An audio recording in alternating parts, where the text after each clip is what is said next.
Alright, got all the garlic down. So now we're going to just cut these. And clean off this outer layer. Just take like one outer layer off. You want to leave the protective layer on so it'll last. If we just take off this outer layer with the dirt on it, and if you don't want to take too much off, you can also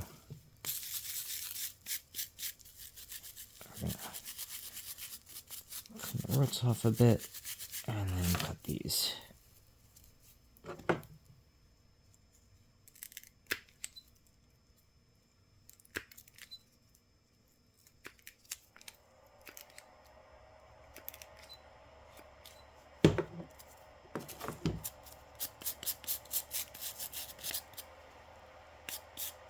Okay.